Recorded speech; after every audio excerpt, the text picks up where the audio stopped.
किस गरीब भिखारी आदमी से मुंह लगा रही है?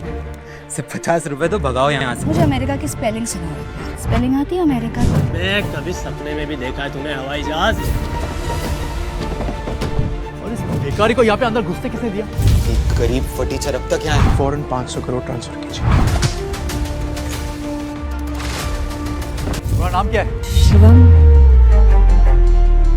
तुम हो कौन? सर मेरी फ्लाइट है यूएस के लिए अगले 30 मिनट में, प्लीज सर। लाओ टिकट दिखाओ। सर टिकट अंदर है मेरे मैनेजर के पास, प्लीज सर। चल, ऐसा नहीं होता टीचर, ये एयरपोर्ट है, कोई बस स्टैंड नहीं कि मुंह उठा के चल दोगे। चलो चलो भाई, मैं हाथ जोड़ रहा हूँ, मेरी फ्लाइट है सर यूएस के लिए 30 मिनट में सर, प्लीज सर। टिकट अंदर है। भिखारी, कपड़े तेरे गंदे हो रहे हैं, चप्पल में तेरे छेद हो रहा है, तो क्या कह रहे थे? तेरी फ्लाइट है आधे घंटे बाद, और वो भी यूएस के लिए। मैं कभी सपने में भी देखा है तूने हवाई जहाज। चल निकल बाहर, चल। मैं आपके आगे हाथ जोड़ता हूँ सर, मेरी फ्लाइट है सर, प्लीज मुझे जाने दीजिए प्लीज। तो ऐसा नहीं जाएगा ना? प्लीज सर, मैं रिक्वेस्ट कर रहा हूँ यहाँ से चल। अरे मार मार के मोर बना दूंगा तेरा, समझा?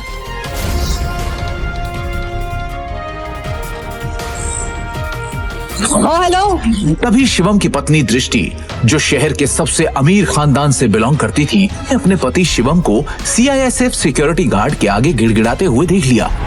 शिवम और दृष्टि सिर्फ नाम के पति पत्नी थे, क्योंकि इनकी शादी दृष्टि के दादाजी ने जबरदस्ती करवाई थी, जिसके बाद शिवम इनके घर में एक नौकर और घर जमाई बनकर रहने लगा।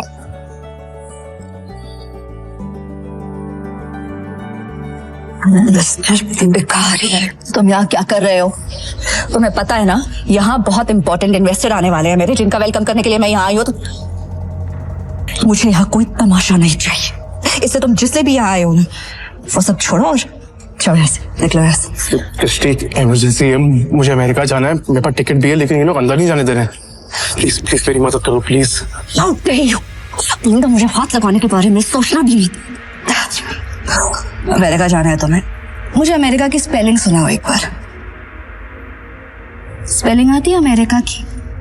मुझे उस बेवकूफ का नाम बताओ जिससे तुम्हारी अमेरिका की टिकट करवाई। और शिवम, जो एक छोले कुलचे बेचने वाला मामूली सा लड़का है, उसका अमेरिका से क्या रिश्ता हो सकता है?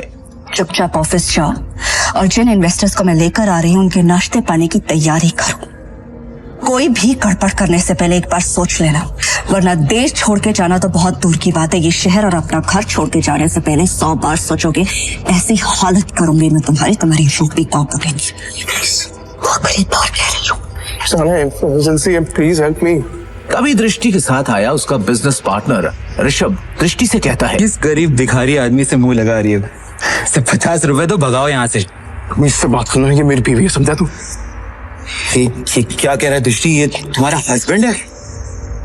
ऋषभ का यह सवाल सुनकर दृष्टि कुछ सेकंड के लिए ब्लैंक हो गई, लेकिन फिर उसने बड़ी हिम्मत करके कहा, Come on, Rishabh, like seriously, look at him. तुम किसकी बात पर यकीन कर रहे हो? इसकी हालत देखो। जिस इंसान के पास खड़े रहने में मुझे शर्म आए, तुम्हें सच में लगता है कि वो मेरा पति होगा? चंदा मांगने आया होगा शायद। कुछ पैसे दो और रफा दफा करो इससे, क्योंकि ये इंसान मेरा पति हो ही नहीं सकता। उस समय दृष्टि को शिवम ने पहली बार सिटी हॉस्पिटल में तब देखा था जब वो वहां अपनी मां मृणाल का इलाज कराने आया था।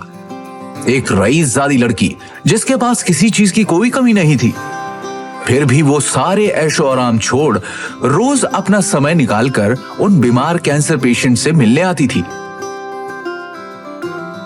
दृष्टि उनके गले लग गई और बाकी सारे पेशेंट्स भी दृष्टि को अपना प्यार भरा आशीर्वाद देने लगे। और ये चीज जब शिवम ने देखी तो दृष्टि की दरियादिली ने उसका दिल छू लिया और वो उसी पल अपना दिल दृष्टि को दे बैठा। लेकिन किसे पता था कि किस्मत उन्हें सच में मिलाने वाली है।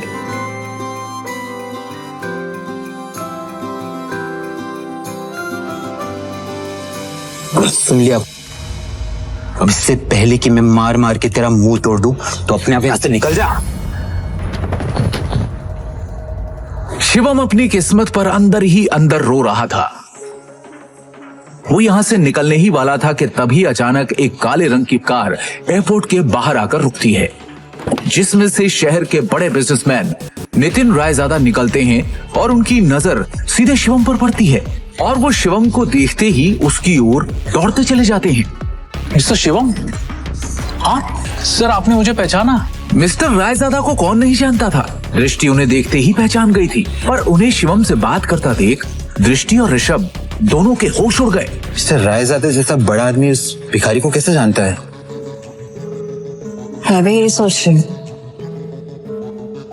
मिस्टर रायजादा ऑलमोस्ट 5,000 करोड़ की प्रॉपर्टी के मालिक है, तो फिर ये इस भिखारी से बात क्यों कर रहे हैं? आई एम श्योर उनका ड्राइवर रहा होगा। हेलो, आप जल्दी आइए, immediately.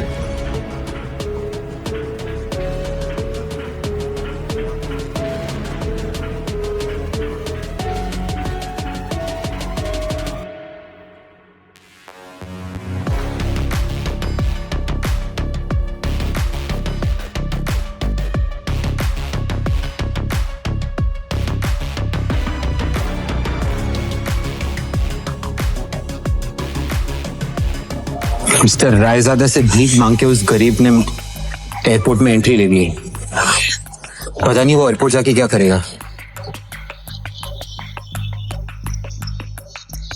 Excuse me, mister Raizada right? Hi, मैं दृष्टि, नारंग ग्रुप की CEO. Please don't mind me asking, लेकिन अभी अभी आप जिस शख्स से बात कर रहे थे, आप उसे कैसे जानते हैं? मतलब देखने में वो भिखारी लग रहा था, आप उस भिखारी को कैसे जानते हैं? You mean mister Shivam? Are you kidding? आप मिस्टर शिवम को भिखारी कह रही हैं? लगता है आप मार्केट में काफी नई आई है मैडम, वरना ऐसी बकवास नहीं करती। अच्छा, मैं चलता हूँ। दृष्टि सोच में पड़ जाती है कि आखिर मिस्टर रायजादा की बातों का क्या मतलब था। और दूसरी ओर शिवम तेजी से एयरपोर्ट के अंदर भाग रहा होता है कि उसे वहां उसका मैनेजर खड़ा दिखता है। ये रही आपकी यूएस की टिकट, ये रहा आपका फोन, जल्दी से गेट नंबर 3 पर जाइए, आपके पास ज्यादा समय नहीं है। Please go. Thank you. Shivam तेजी से वहां से भागते हुए गेट नंबर 3 की तरफ निकल जाता है। वो गेट नंबर 3 पर पहुंचने वाला ही होता है कि उसके सामने अचानक एक आदमी आ जाता है, जिससे वो टकराकर नीचे गिर पड़ता है।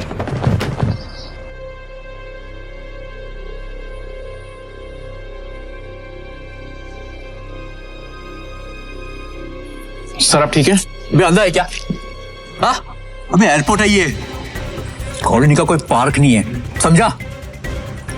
और इस बेकारी को यहाँ पे अंदर घुसने किसने दिया? हाँ, जल्दी में था इसलिए टकरा गया।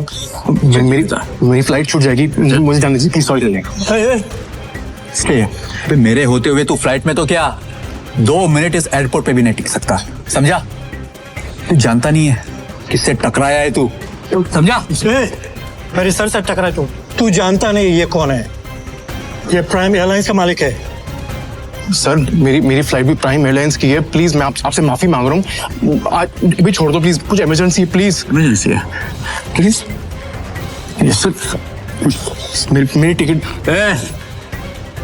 मैं भी देखता हूँ तू जैसा भिखारी मेरी एयरलाइंस में कैसा चढ़ता है, समझा ना? टिकट सारे पीछे है, टिकट इसकी। Take him down. लो नीचे उसको। स्टेल है, समझा ना? और उसका टिकट।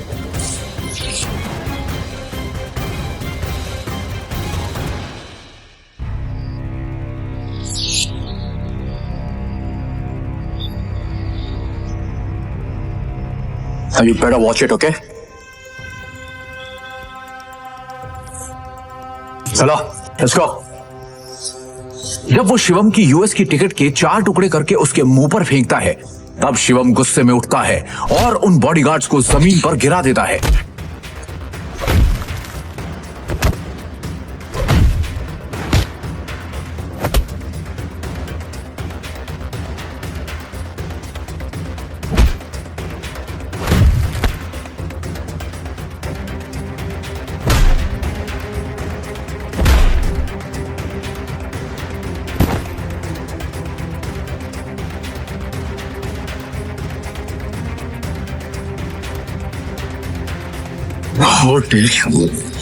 तू होता कौन है मेरी टिकट फाड़ने वाला? एक एयरलाइन का मालिक बनके खुद को बहुत बड़ा आदमी समझने लगा ना?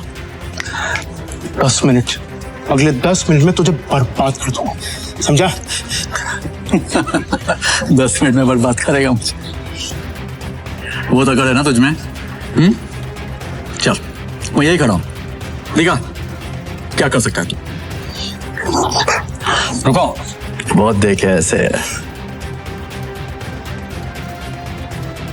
हेलो, मेरी बात सुनो, मैं यंग मास्टर बोल रही हूँ।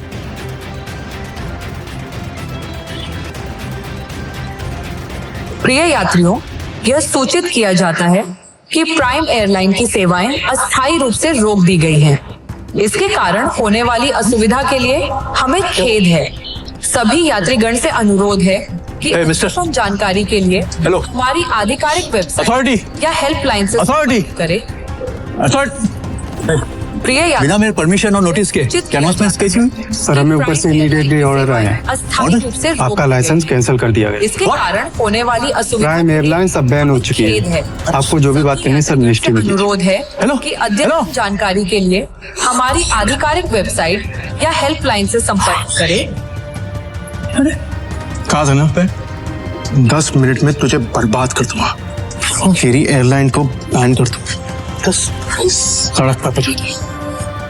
तू तो एक मामूली आदमी है यार, प्रिय यात्री, और तू ये सब कैसे कर सकता है? किया जाता है कि अरे प्राइम मैं एक करोड़पति आदमी हूँ, अस्थायी पावर है मेरे पास। अरे मेरी एयरलाइंस को बैन करने के लिए प्राइम मिनिस्टर के खुद ऑर्डर्स चाहिए होते हैं। हमें खेद है। सभी उसने बस एक यात्रीगण कॉल करके है कि अद्यतन जानकारी के लिए अभी तो सिर्फ तेरी एयरलाइन बैन। आधिकारिक वेबसाइट या हेल्पलाइन इंडिया में जो तूने फ्रॉड करके बैंक में पैसे जमा किए ना, याद है?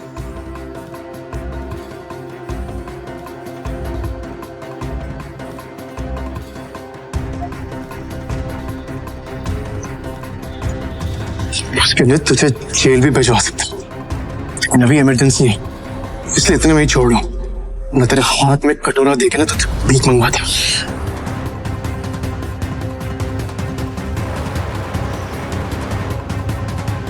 सर आपका यूएस पहुंचना बहुत जरूरी है। मैंने आपके लिए प्राइवेट जेट अरेंज कर दिया है, हमें अभी निकलना होगा। Yes sir. Private jet? मतलब ये कोई मामूली आदमी नहीं है, अरे ये बहुत रईस और पावरफुल आदमी है। सुनो, तुम्हारा नाम क्या है?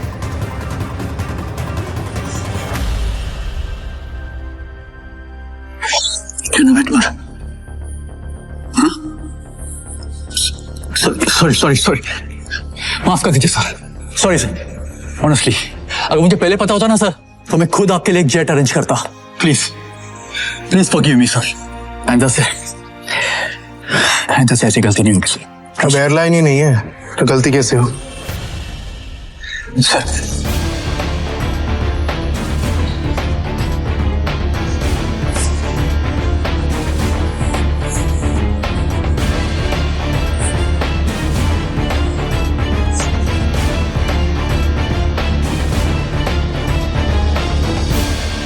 Good morning, sir. Morning. So bag, please.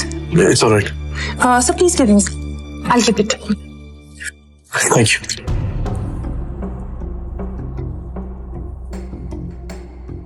पर तभी यूएस से एक कॉल आती है। हेलो शिवम सर, अब आपको यूएस आने की कोई जरूरत नहीं है। हमें डोनर मिल चुका है और बड़े साहब अब खतरे से बाहर है। हम कल ही उन्हें लेके इंडिया आ रहे हैं। थैंक गॉड, मैं तो डर ही गया था। Keep me posted, okay?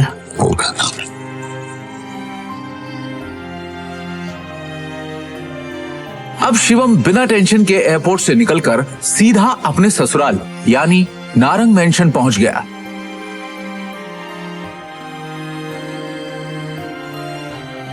उधर रोज की तरह शिवम दुनिया से बेखबर अपनी ही धुन में हाथों में दृष्टि का लंच बैग और कानों में ईयरफोन्स लगाए ऑफिस आया। गुड मॉर्निंग मिसेस वर्मा, कैसी हैं आप?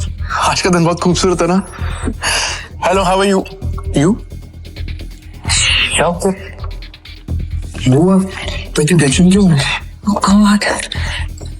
तू सारा टाइम घर में वर्करूम की तरह काम करता रहेगा कि कभी न्यूज भी देखेगा? वो इतने बड़े बिजनेसमैन का दामाद है और तुझे बिल्कुल खबर नहीं बिजनेस की। सर क्या हुआ कि मुझे मालूम नहीं है। देखते हैं। सरकारी टेंडर्स ना मिलने से नारंग इंडस्ट्रीज को बड़ा झटका। वेंटिलेटर पे चल रही नारंग इंडस्ट्रीज को इस 200 करोड़ के टेंडर से बहुत उम्मीदें थी, लेकिन ये टेंडर चला गया कपूर इंडस्ट्रीज के पास। नारंग इंडस्ट्रीज और उसके गिरते हुए शेयर्स को कैसे बचाएगी दृष्टि नारंग? ऋषभ दृष्टि का बिजनेस पार्टनर था। वैसे तो उसे दृष्टि का जीवन साथी बनना था, लेकिन दृष्टि के दादाजी ने मरने से पहले जबरदस्ती दृष्टि की शादी एक सड़क छाप गरीब लड़के शिवम से करा दी थी, जो छोले कुलचे बेचता था। और फिर दृष्टि के दादाजी के गुजर जाने के बाद बिजनेस को संभालने के लिए दृष्टि के पिता अखिल नारंग ने बहुत कोशिश की, लेकिन वो कंपनी को संभाल नहीं सके। तनाव की वजह से उनकी तबीयत पर गहरा असर पड़ा, नुकसान बढ़ता जा रहा था, इसलिए दृष्टि को यह जिम्मेदारी उठानी पड़ी। हालांकि ऋषभ चाहता तो दृष्टि की ये समस्या अपने पापा के दोस्त मिस्टर नारायण से रिक्वेस्ट करके हल करवा सकता था, लेकिन दृष्टि से अपनी सगाई टूटने के बाद उसने फैसला किया कि वो कभी भी दृष्टि की मदद नहीं करेगा। दृष्टि बिल्कुल खामोश बैठी थी। वो हर हाल में इस कंपनी को बचाना चाहती थी। टेंडर ना मिलने की वजह से सारे इन्वेस्टर्स ने अपने हाथ खींच लिए। इनफैक्ट ये देखो, ये बैलेंस शीट, इसमें भी कुछ खास नहीं। They don't have trust on us anymore. अगर ऐसा ही चलता रहा ना तो हमारी कंपनी दिवाला हो जाएगा। नहीं नहीं नहीं नहीं नहीं नहीं नहीं, no, this can not happen. I can't let this happen. ये कंपनी सिर्फ कंपनी नहीं है। दादाजी ने खून पसीने की मेहनत से नारंग ग्रुप ऑफ कंपनीज को खड़ा किया था, और इसका परचम सिर्फ हमारे देश में नहीं बल्कि विदेश में भी लहरा रहा है। बहुत मेहनत से दादाजी ने इसे कामयाब बनाया है। हमारी एक गलती की वजह से या कुछ ना कर पाने की वजह से मैं दादाजी की पूरी मेहनत को मिट्टी में मिलने नहीं दे सकती। We have to do something. I can't lose this company. This is not the option. आप सब प्लीज कुछ कीजिए। आपको तो कोई आइडिया होगा ना, कोई सोल्यूशन होगा। समबडी जस्ट फाइंड अ वे। दृष्टि बेटा, तुम्हारे दादाजी के टाइम से हमारे कुछ वफादार एसोसिएट्स थे जिनके साथ हम बिजनेस करते थे, लेकिन उनके निधन के बाद ऋषभ के निर्देश पर हमने उनके साथ डील करना बंद कर दिया। अगर तुम कहो तो उनसे मर्जर की बात की जाए। राजा काका, दैट्स नॉट एन ऑप्शन है। और वैसे भी आज की खबर सुन के मुझे नहीं लगता कोई हमारे साथ मर्जर करेगा। Mohit, let's look at other options. Meanwhile, what can we do? Raja Mouli उर्फ राजा काका दृष्टि के दादाजी के पुराने वफादार थे, लेकिन आज वो सिर्फ नाम के कंपनी एडवाइजर थे। नारंग इंडस्ट्रीज और उसके गिरते। Hello, yes ma'am, yes ma'am, I get the files. अपने एक्सपर्ट से हम जानेंगे दिवालिया हो रही नारंग इंडस्ट्रीज का भविष्य। नारंग इंडस्ट्रीज और उसके गिरते हुए शेयर्स को कैसे बचाएगी दृष्टि Narang?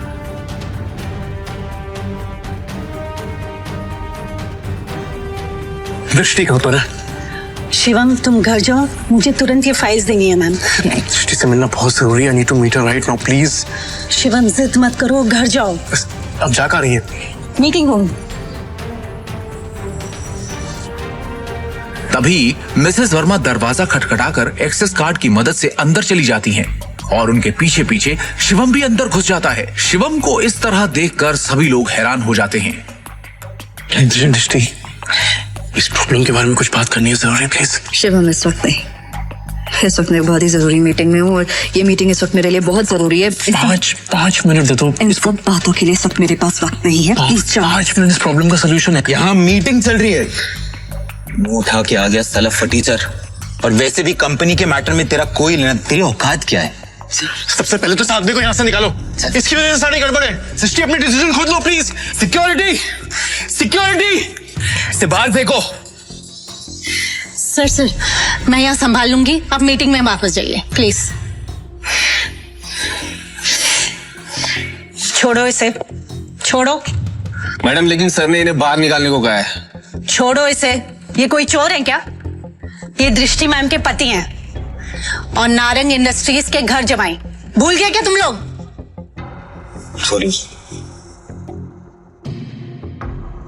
Thank you Mrs Verma, जितनी इज्जत आपसे मिलती है उतनी दृष्टि उसकी मोम से भी नहीं मिलती। Thank you. इस प्रॉब्लम के बारे में कुछ बात करनी है जरूरी, प्लीज। मिसेस वर्मा शिवम को ऑफिस की छत पर ले जाती हैं और उससे पूछती हैं। शिवम, हाँ जी। तुम अंदर क्या बड़बड़ा रहे थे? तुम कंपनी को संकट से बचा सकते हो? कैसे? कैसे बचा सकता हूँ ये तो आपको अभी नहीं बता सकता, लेकिन आपसे कुछ मदद चाहिए मिसेस वर्मा। कंपनी की कुछ डिटेल्स चाहिए। कैसी डिटेल्स? मुझे शेयर होल्डर्स की, इन्वेस्टर्स की लिस्ट चाहिए और बैलेंस शीट भी देखनी है, उसके बाद ही कुछ कह पाऊंगा। अंदर जो कुछ भी हुआ उसके बाद ऑफिस का कोई भी स्टाफ तुम्हारी मदद करने को तैयार नहीं होगा, लेकिन एक आदमी है जो तुम्हारी मदद कर सकता है। कौन? अगर तुम उसको मना लो तो ही। कौन? Rajamouli sir. I think he can help you. वो दृष्टि के दादाजी के बहुत करीबी थे, लेकिन जब से ऋषभ आया ना ऑफिस में, उसने उनको साइडलाइन कर दिया। वो ना चेन स्मोकर है, तो वो हर एक घंटे आते हैं यहाँ पे सिगरेट पीने। तुम उनका इंतजार करो और कोशिश करो उनसे बात करने की। हाँ, मैं वापस जाती हूँ।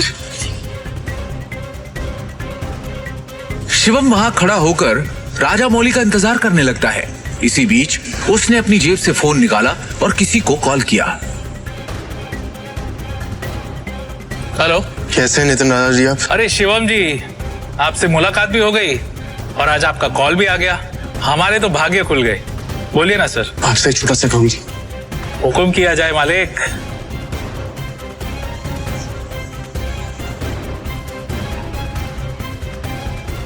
आप जल्दी से डिटेल्स पता करके मुझे कॉल कीजिए। रखता हूँ, बाय।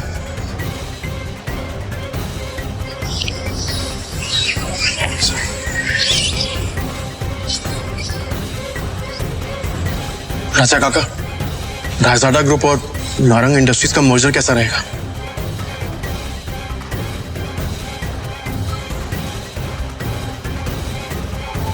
रायजादा, तुम इनके बारे में कैसे जानते हो? ये तो हमारे पुराने बिजनेस एसोसिएट्स थे। तुम्हें क्या पता इनके बारे में? इसके बाद शिवम ने राजा काका को कुछ ऐसा बताया कि उसे सुनने के बाद उनके होश उड़ गए। उन्होंने अपनी सिगरेट वापस रखी और शिवम को अपने साथ कॉन्फ्रेंस रूम ले गए।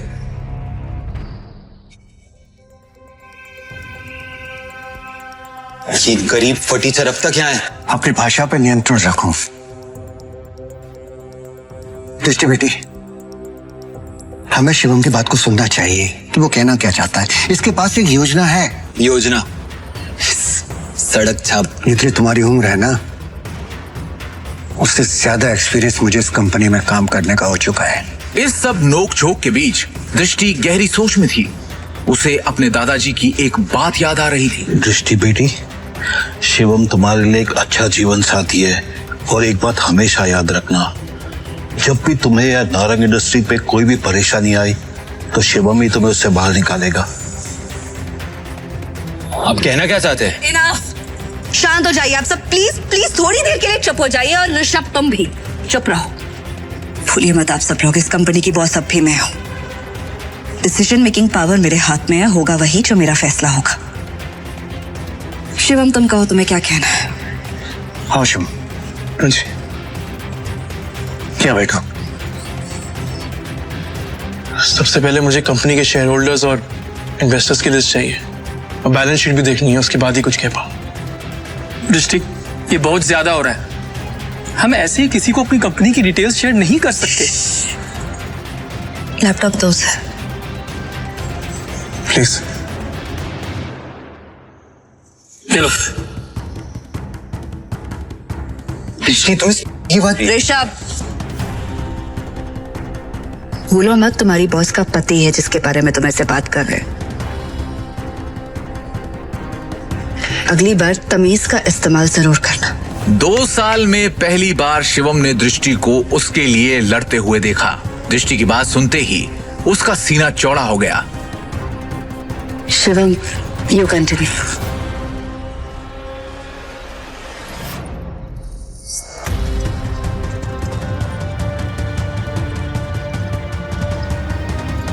बैलेंस शीट की कुछ ट्रांजैक्शन पे मुझे शक है। इन्वेस्टर्स जिस तरह कंपनी छोड़ के जा रहे हैं उसका भी एक पैटर्न है। कुछ तो गड़बड़ है यहाँ पर। अरे क्या बकवास कर रहा है, कुछ भी बोल रहा है यार। हवा में बात करना बंद करो और ये बताओ कि गिरते शहर को कैसे रोके। हमें हमारे कंपनी से सारे शेयर बाय बैक करने होंगे, सिंपल। अरे वाह, एकदम शानदार और नया आइडिया तुम्हारा। तुम्हें क्या लगता है? अरे इसे क्या लगता है कि हम लोग ने इस बारे में सोचा नहीं होगा? शांत हो जाओ। शिवम, फंड्स कहाँ हैं हमारे पास? 1 मिनट दो मुझे, बस 1 मिनट। इतना कहकर शिवम ने अपने फोन से एक नंबर मिलाया और उसके बाद जो उसने फोन पर कहा उसे सुनकर सबके होश उड़ गए। ऋषभ और मोहित की आंखें फटी की फटी रह गई। मिस्टर टोकस, मेरी बात ध्यान से सुनिएगा। सबसे पहली बात, राजाडा ग्रुप से नारंग इंडस्ट्रीज को फौरन 500 करोड़ ट्रांसफर कीजिए। दूसरी बात, राजाडा ग्रुप और नारंग इंडस्ट्रीज के बीच में मर्जर अनाउंस कीजिए। और हाँ, आखिरी बात, कपूर इंडस्ट्रीज के सारे शेयर खरीद लीजिए जल्दी।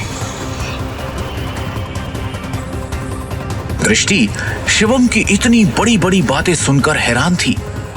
उसे यकीन ही नहीं हो रहा था कि उसका घर जमाई पति इतनी बड़ी कंपनी से उसकी नारंग इंडस्ट्री का मर्जर करवा रहा था। दृष्टि ने शिवम से कहा, शिवम, तुम हो कौन? ब्रेकिंग न्यूज, बड़ी खबर आ रही है इस वक्त हमारे पास। रायजादा ग्रुप ने नारंग इंडस्ट्रीज के साथ मर्जर की घोषणा कर दी है। इस खबर ने नारंग इंडस्ट्रीज को फर्श से अर्श तक पहुंचा दिया है। नारंग इंडस्ट्रीज के शेयर प्राइस ने वापस से रफ्तार पकड़ी है। नारंग इंडस्ट्रीज का दुनिया की सबसे बड़ी कंपनी रायजादा ग्रुप से जुड़ना काफी फायदेमंद साबित होगा।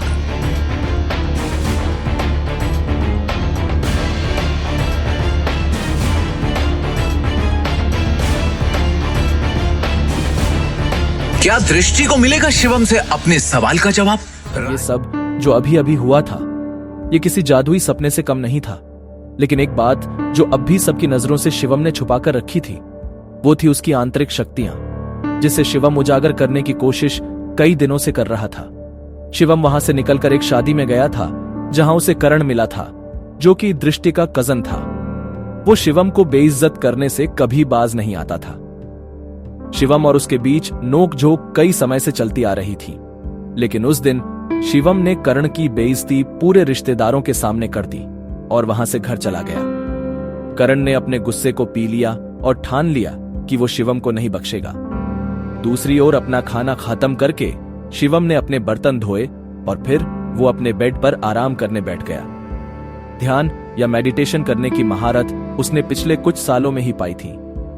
शिवम के लिए मेडिटेशन उसके शरीर के अंदर दिन भर में जमा हुई गंदगी बाहर निकालने का एक जरिया है।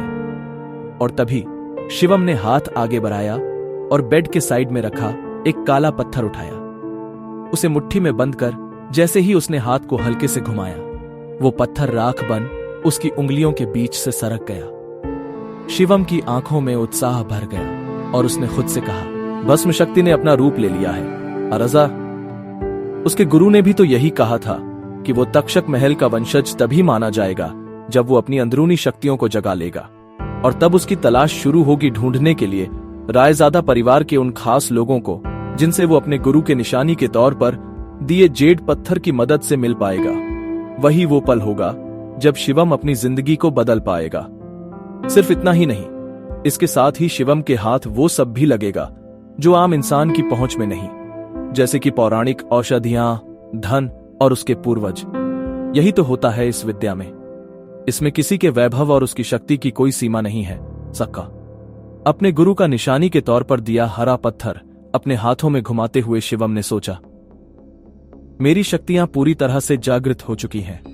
अब वक्त आ चुका है मामले को अपने हाथों में लेने का, एक्शन में आने का। शिवम ने अपनी शक्तियां जागृत होने के बाद उनसे अपनी शक्तियों के दम पर दृष्टि के ऑफिस में हुई सारी चीजों को दृष्टि और वहां मौजूद सब लोगों को भुलवा दिया। यहां तक कि नितिन रायजादा भी अब शिवम के साथ हुई बातों को भूल चुके थे। ऐसा शिवम ने क्यों करा, वो तो वक्त ही बताएगा। अगले दिन शिवम की मुलाकात उसके पिता से हो गई, जो कि इतने दिनों से उसे मिलने के लिए मजबूर कर रहे थे। तुम्हारे दादाजी पिछले 2 सालों से बिस्तर पर हैं, बहुत बीमार हैं। अपने बिगड़ते स्वास्थ्य के बावजूद वो बस एक ही जिद लेकर बैठे हैं कि केवल एक बार फिर तुमसे मिलना चाहते हैं। वो बस चाहते हैं कि तुम वापस आ जाओ। भावेश, जो कि शिवम के पिता हैं, उन्होंने कहा, तुम्हारे चाचा की भी शादी हो चुकी है, लेकिन तुम्हारे ताऊजी और चाचा जी के यहाँ केवल 2 बेटियां हैं। शाह खानदान का इकलौता दावेदार। शिवम ने खुद को नीचा दिखाने के लिए बुदबुदाया।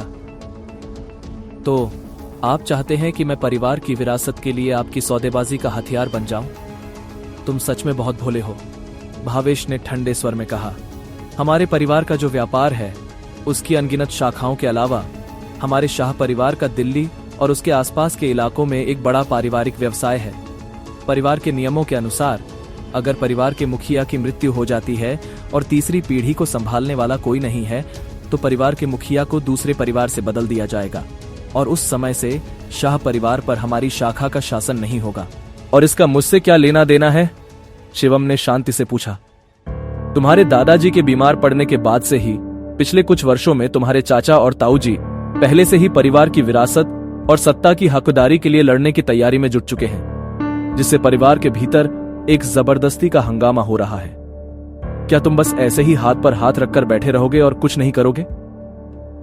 भावेश ने निराशा भरी नजरों से पूछा। शिवम थोड़ा झुंझलाया और उसने उपहास भरी मुस्कान से भावेश की तरफ देखा। आखिरकार वो अपने पिता भावेश के वास्तविक स्वरूप को भली भांति जानता था। सत्ता के लिए वो दूसरों की भावनाओं की परवाह किए बिना वो सब कर सकते थे जो जरूरी बन जाए। शिवम, तुम खुद ही सोचकर देखो कि क्या तुम वाकई में इस छोटे से नारंग परिवार में रहना चाहते हो और जिंदगी भर इस तरह अपमानित होना चाहते हो? भावेश ने शिवम से पूछा। कल नारंग परिवार की शादी के दौरान तुम्हें इतना बड़ा अपमान सहना पड़ा। भावेश ने कहा, क्या तुम उनसे बदला लेने की शक्ति नहीं चाहते?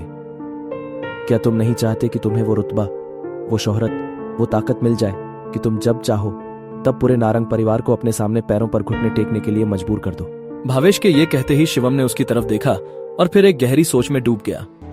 भावेश ने अपने चालाक स्वभाव का इस्तेमाल कर शिवम से अनुनय किया, लेकिन इसके बावजूद भी शिवम ने सिर्फ अपना सिर हिलाया और कुछ नहीं कहा। मुझे पता है कि तुम मुझसे अपने दिल की गहराई से नफरत करते हो। तुम चाहो तो जीवन भर मुझसे नफरत कर सकते हो और मुझे अपने पिता के रूप में स्वीकार नहीं करना चाहते हो तो वो भी मत करो। भावेश ने गंभीरता से कहा, केवल एक चीज है जो तुम्हें करने की जरूरत है, वो है शाह परिवार में वापस आना और अपने दादा को पहचानना। फिर तुम शाह परिवार से वो लेने में सक्षम हो जाओगे जो तुम चाहते हो और उस शक्ति के साथ तुम जो चाहो वो कर सकते हो। दिखने में इतनी सिंपल सी शर्त है, पर ये एक बहुत बड़ा मौका है जो तुम्हारे लिए शोहरत और ऊंचाइयों के सारे रास्ते खोल देगा। क्या तुम अब भी इसे स्वीकार करने को तैयार नहीं हो? शिवम ने स्पष्ट रूप से कहा, मुझे आपकी सहायता की कोई जरूरत नहीं है। मैंने वास्तव में तब तुम्हारे और तुम्हारी मां के साथ गलत किया था, लेकिन अगर तुम मेरी जगह होते तो शायद तुम भी ऐसा ही करते। एक आदमी जीवन में सब कुछ खो सकता है, हालांकि केवल एक चीज जो उसे नहीं खोनी चाहिए वो है वो शक्ति जो उसके हाथों में है। शिवम ने अपना सिर हिलाया और बेहद निराशा में आह भरी। पूरे 1 दशक के बाद भी भावेश को अभी भी उसने उसके और उसकी मां के साथ जो किया उसके लिए किसी प्रकार का पछतावा या अपराध बोध महसूस नहीं हो रहा था। शिवम ने खड़े होकर जाने से पहले कहा, मैं वापस जाने और अपने दादाजी से मिलने का समय चुनूंगा। हालांकि शाह परिवार के मामले का मुझसे कोई लेना देना नहीं है। ठीक है, तुम जा सकते हो। मैंने तुम्हें पहले ही शर्तें बता दी है और तुम्हारे जवाब का इंतजार रहेगा। मुझे पता नहीं क्यों ये यकीन है कि तुम अंत में अपना विचार बदल दोगे। हाँ, आपने जो कहना है या करना है वो कीजिए। नोएडा सिटी, पूर्वी जिला, रायजादा ग्रुप बिल्डिंग। इमारत के प्रवेश द्वार पर पहुंचकर शिवम गेस्ट हॉल में चलने के लिए आगे बढ़ा। सर, क्या मैं पूछ सकती हूँ आप किसे ढूंढ रहे हैं? रिसेप्शनिस्ट ने विनम्रता से पूछा। मैं आपके डायरेक्टर नितिन रायजादा से मिलने आया हूँ, शिवम ने शांति से कहा। आप डायरेक्टर रायजादा से मिलने आए हैं? क्या आपके पास अपॉइंटमेंट है? उस रिसेप्शनिस्ट ने फिर पूछा। कैजुअल स्ट्रीट वियर टाइप के कपड़े पहने शिवम किसी ऐसे व्यक्ति की तरह नहीं दिख रहा था जिसके पास डायरेक्टर नितिन रायजादा जैसे बड़े आदमी से बात करने की योग्यता भी हो। मिलना तो दूर की बात थी। आप उन्हें सिर्फ मेरा एक मैसेज दे दीजिए और जैसा मैं कह रहा हूं बिल्कुल आप वैसा ही उनसे कहिए। उन्हें बताइए कि मैं चेतन आनंद रायजादा का दोस्त हूं। ठीक है, आप प्लीज कुछ देर वेट कीजिए। भवन के दूसरी ओर डायरेक्टर के ऑफिस में एक असाधारण स्वभाव वाला एक मध्यम आयु वर्ग का व्यक्ति कुछ डॉक्यूमेंट्स और फाइल्स की जांच कर रहा था। कम इन। अनुमति मिलने के बाद एक युवा पुरुष सेक्रेटरी ऑफिस के अंदर आया और उसने नर्म तरीके से सम्मान पूर्वक कहा, डायरेक्टर सर, फ्रंट डेस्क से मैसेज आया है कि कोई आपको ढूंढ रहा है। Front desk? दिन के इस वक्त मेरा कोई अपॉइंटमेंट नहीं है ना? देखो, वो जो कोई भी है मुझे नहीं अपने लिए परेशानी ढूंढ रहा है शायद, और इसके लिए तुम्हें यहाँ आने और हर वो इंसान जो मुझसे यहाँ मिलने आए उसके बारे में मुझे बताने की जरूरत नहीं है, समझे? सर वो एक्चुअली, सेक्रेटरी थोड़ा सा हिचकिचाया और फिर उसने कहा, सर उस आदमी ने आपको एक मैसेज देने के लिए कहा है। उसने कहा है कि वो किसी चेतन आनंद रायजादा का दोस्त है। मुझे लगा शायद आपका कोई फैमिली मेंबर है या कोई रिश्तेदार जो आपको ढूंढते हुए आया है, इसीलिए सर मैं रिपोर्ट करने आ गया। चेतन आनंद रायजादा? और उसने गंभीरता से सेक्रेटरी को देखा। आखिरकार चेतन आनंद रायजादा उसके दादा और दिल्ली के मशहूर रायजादा परिवार के पितामह थे। पूरे शाही शहर में केवल रायजादा परिवार के प्रत्यक्ष वंशज ही अपने दादा के नाम का हिस्सा जानते थे। उनके पूरे नाम की तो बात ही छोड़ दें। कैसा दिखता है वो आदमी जो नीचे आया है? नितिन ने पूछा। सेक्रेटरी ने तुरंत जवाब दिया, यंग है सर, यही कोई 23-24 साल का होगा। उसे इसी वक्त पूरे सम्मान के साथ यहाँ मेरे ऑफिस में लेकर आओ। नितिन ने थोड़ा कंफ्यूज्ड स्टेट में सेक्रेटरी को ऑर्डर दिया।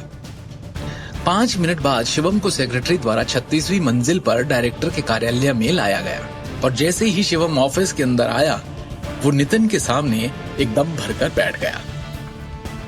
उस अधेड़ उम्र के व्यक्ति जो उस कंपनी का डायरेक्टर है, उसने उसे गंभीर भाव से देखा। क्या मैं पूछ सकता हूँ आप कौन हैं सर? क्या आप इसे पहचानते हैं? शिवम ने वो हरा जेड पत्थर जो उसे निशानी के तौर पर गुरुजी से मिला था उसे निकालते हुए कहा। उस जेड पत्थर की सतह को जटिल पैटर्न के साथ उकेरा गया था जबकि चरित्र रायजादा को केंद्र में अंकित किया गया था। ये तो... नितिन ने हैरान भाव से उस हरे पत्थर को देखा। उसका दिमाग अभी भी अस्पष्ट था और उसमें हजारों सवाल थे। ये जेड शहर के रायजादा परिवार से किसी की पहचान और कनेक्शन का प्रतीक है। ऐसे केवल कुछ ही पत्थर तैयार किए गए थे, यहां तक कि खुद नितिन के पास ऐसा एक भी नहीं था। अब कृपया एक क्षण प्रतीक्षा करें, तब तक मैं आनंद जी को आमंत्रित करता हूं, नितिन ने सम्मानजनक स्वर में कहा। इस युवक को नाराज करने की हिम्मत नहीं थी उसमें, जो अभी भी उसके लिए एक राज था। शिवम ने हां में सर हिलाया। कुछ ही समय बाद नितिन सफेद बालों और दाढ़ी वाले एक बूढ़े व्यक्ति उनके साथ ऑफिस में लौटा। नितिन थोड़ा पीछे हुआ और वो आगे आए। नितिन सिर्फ बिजनेस के प्रबंधन का प्रभारी था। दूसरी ओर उसके परिवार के रहस्यों से संबंधित अन्य सभी मामलों को आनंद जी द्वारा नियंत्रित किया जाता था, जिसे नितिन के पिता ने भेजा था। वो बूढ़ा करीब 60 की उम्र का होगा, लेकिन उनकी चाल में सर्प जैसी तेजी थी। इसके अलावा उनकी तेज आंखें जोश से भरी थी, जबकि उनके शरीर में उच्च आत्माओं का उत्सर्जन था।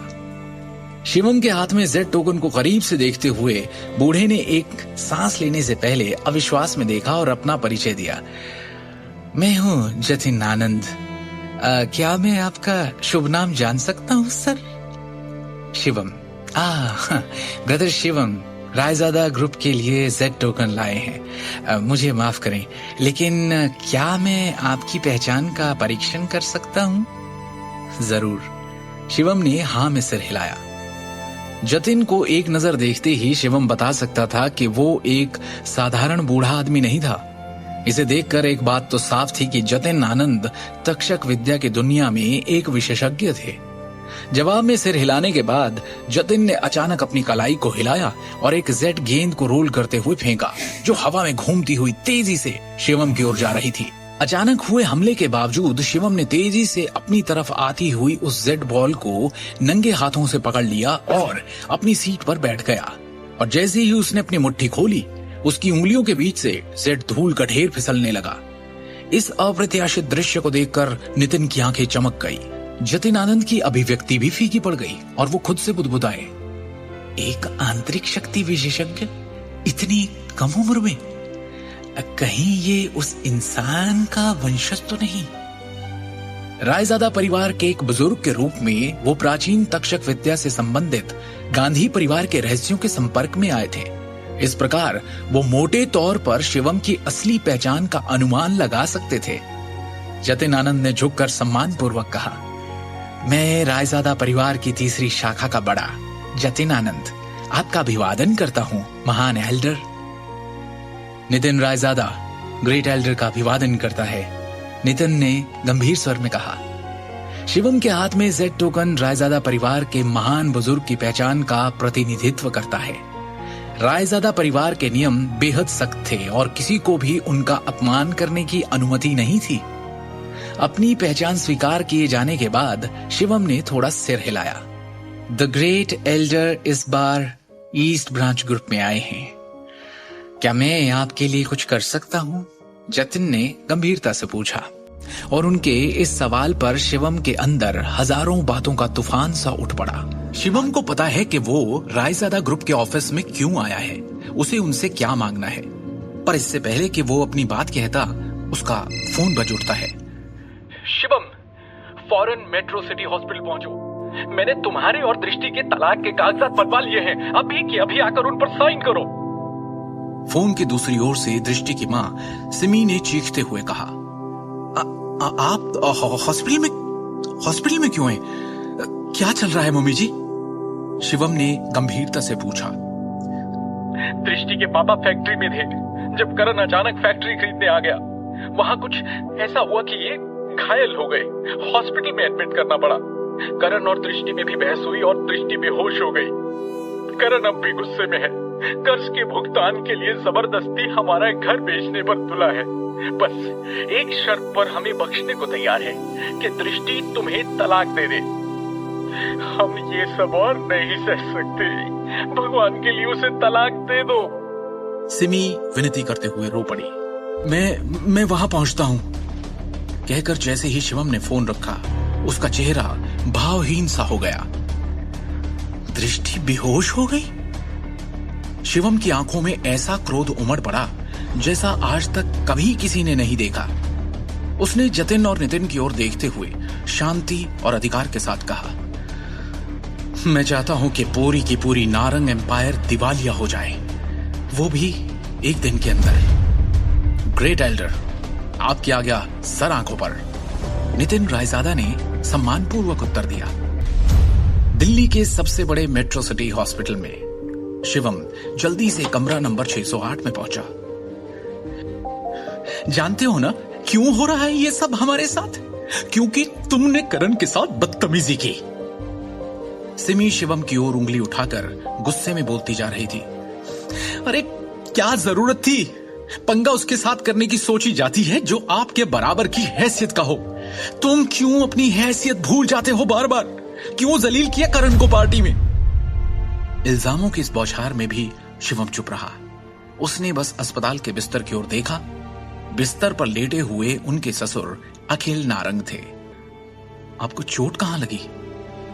शिवम ने चिंतित स्वर में पूछा। घाव अंदरूनी है, घबराने की बात नहीं, अखिल ने दर्द भरी आवाज में कहा। शिवम की आंखों में अपने लिए चिंता देखकर दृष्टि बोल पड़ी। मैं ठीक हूं, पापा की मजदूरों से बहस हो गई, उन्हें पीटा गया। ये तो अच्छा हुआ किसी तरह उन्होंने अपना बचाव कर लिया। हालांकि शिवम का दिल गुस्से से भर गया था। उसने ये पूछने से पहले खुद को शांत किया। फैक्ट्री में एग्जैक्टली हुआ क्या था? दृष्टि इस बारे में बात नहीं करना चाहती थी। उसने बस एक भारी सांस भरी। पता नहीं करण को फैक्ट्री के लेनदारों के अधिकार कैसे मिले, या फिर वो कब कैसे सबसे बड़ा लेनदार बन गया। वो मजदूरों को फैक्ट्री की सारी मशीन तोड़ने फोड़ने के लिए उकसाने लगा। मैंने और दृष्टि ने उसे समझाने की कोशिश की, पर वो हंसता रहा हम पर। फैक्ट्री की सारी मशीन्स उठवा ली उसने। फैक्ट्री खत्म हो गई, घर भी जल्दी ध्वस्त हो जाएगा। बहुत निर्दयी हैं वो लोग, और हम क्यों उनका निशाना बने? सिर्फ तुम्हारी वजह से शिवम, सिर्फ तुम्हारी वजह से। बोला उसने कि वो तुम दोनों का तलाक चाहता है। मैंने तो हाँ कर दी है। अब तुम में थोड़ी शर्म है तो साइन कर दो इन पेपर्स पर। सिमी ने निर्दयता से कहा। बस करो सिमी। बिस्तर पर लेटे हुए अखिल ने गहरी आवाज में कहा, हर बात का दोष शिवम को देना बंद कर दो। ये सब जिसके कारण हो रहा है वो मैं हूं जो अपना परिवार संभालने में सक्षम नहीं है। वो मेरे भाई का बेटा है जो हमें हंसी का पात्र बनाने के लिए हमें बर्बाद करने पर तुला है। इस बार मैं अपनी बेटी की बात सुनूंगा। अगर सबसे खराब स्थिति आती है तो हम उसे घर और कारखाना दे देंगे और दिल्ली शहर से बाहर चले जाएंगे। कम से कम हमें उनके चेहरे तो नहीं देखने होंगे। ये सुन सिमी भी खामोशी में डूब गई। अरे वाह, पूरा परिवार एक साथ। शिवम। कमरे के बाहर से हंसी की आवाज आई। करण यहां भी आ गया। आपने मेरे सुझाव के बारे में क्या सोचा, पांचवी चाची, पांचवे अंकल?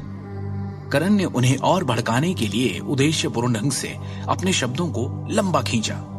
अगर मैं आज आपके बचाव में नहीं दौड़ा होता तो वो वर्कर्स तो आपकी जान ही ले लेते, है कि नहीं? एक तो खुद तुमने ये सब करवाया और अब हीरो बनने आ गए हो। बंद करो ये ढोंग करण। करण की बातों से तंग आकर दृष्टि फट पड़ी। करण की चालाक अभिव्यक्ति उनमें से कोई बर्दाश्त नहीं कर पा रहा था। अरे यार, आप लोग दया के लायक हो ही नहीं। ऐसे लोगों को पता है क्या कहते हैं? थैंकलेस। करण ने आ भरते हुए कहा, मैं चाहता था कि अखिल अंकल के सारे कर्जे बाहर के बाहर निपट जाएं। क्या यह तरीका सही नहीं था उन्हें सेव करने का? मेरी जगह कोई और होता तो शायद आज ये जिंदा भी नहीं होते। करण ने कोमल स्वर में कहा, मैं तो बस मदद करने की कोशिश कर रहा हूं। मुंह बंद करो और दफा हो जाओ यहां से करण। दृष्टि गुस्से में कांपती हुई चिल्लाई, मैं दफा हो जाऊं? फिर ये मत कहना अखिल अंकल कि मैंने आपके परिवार को एक मौका नहीं दिया। अरे आपको तो एहसान मानना चाहिए, पर आप मानते नहीं। इसलिए मैं कल ही लेनदारों के अधिकार जारी कर दूंगा। बर्बाद हो जाएंगे आप सब। लोन शार्क्स तब तक आपके पीछे रहेंगे जब तक आप जिंदा हैं। क्या आप बकवास कर रहे हो? फैक्ट्री, घर और गहने गिरवी रखवा कर हम अपने सारे कर्जे चुका सकते हैं। क्यों पीछे पड़ेंगे लेनदार हमारे? दृष्टि ने सवाल किया तो करण ने गर्व से भरी मुस्कान दिखाते हुए कहा, उस घटिया ज्वेलरी प्रोसेसिंग फैक्ट्री के सभी उपकरण टूट गए हैं। एक कौड़ी की औकात नहीं, उसको गिरवी कहां रखोगे? इसके अलावा तुम लोगों को अभी भी साइट के किराए का हिसाब देना होगा। अगर इसे ठीक से नहीं सुलझाया तो अखिल अंकल पर धोखाधड़ी का आरोप भी लगाया जा सकता है, और हाँ, जेल भी हो सकती है। बोल लिया जो बोलना था, अब निकलो यहां से। शिवम ने करण को भाव शून्यता से देखा। करण चिल्लाया और अचानक गुस्से में आकर अपनी हथेली की मुट्ठी बनाकर शिवम के चेहरे की तरफ जैसे उड़ाई। ठाक की आवाज के साथ शिवम ने उसकी मुट्ठी एक झटके में अपनी हथेली से रोकी और बिना दया के एक झटके में उसे उल्टा घुमा दिया। बेइज्जती, हैरानी और गुस्से के घूंट पीकर उसने जहर उगलते हुए कहा, तेरी ये मजाल, तूने मुझे हाथ लगाया, मुझे, करण नारंग को। उसने दृष्टि के परिवार की ओर देखकर कहा, और तुम लोगों को भी नहीं छोड़ूंगा मैं।